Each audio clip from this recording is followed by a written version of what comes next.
হ্যাঁ বেটা এই বিদ্যে বিদ্যে ফকিরের এই অবস্থা আচ্ছা মারামারি হলে বিজ্ঞান নেবেন নাকি? হ্যাঁ বেটা বিদ্যে মারামারি মানে জানিস না যে মানে বাড়ি খারাপ ফকির ভিতরে এসে বিজ্ঞান অনেকবার তোমার বাইরে দাও একটা ফকিরের ক্ষমতা ফকির জোর করে বিজ্ঞান নিবে না গেলে বিজ্ঞান দাও চালু করে বিজ্ঞান দাও বিজ্ঞান এইরকম ফকির হলে তো লোকতি বেশি তো থাকবে না। হ্যাঁ বেটা বিজ্ঞান ও বাবা ফকির না শান্তি চিন্তাই গাড়ি হ্যাঁ বেটা বিজ্ঞান চালু করি না বিজ্ঞান দে চিন্তাই গাড়ি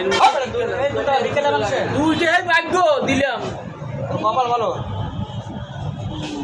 ফকিরের সে আটাইছে এটা চিন্তাই গাড়ি মনে হইতেছে আমার ফকির বানাইছে দৌড়ে দাও আল্লাহ কিসের দোয়া তোর তো গাড়ি বাড়ির দোকান সবই আছে তোর তো সুস্থ মতো তোর দোয়া করবে কি তোকে দোয়া করে দেবো মানুষ কি পালকামে খাবে আর যেগুলো দোয়া হলে বড় লোক সেগুলো একদম কথা বলতে পারে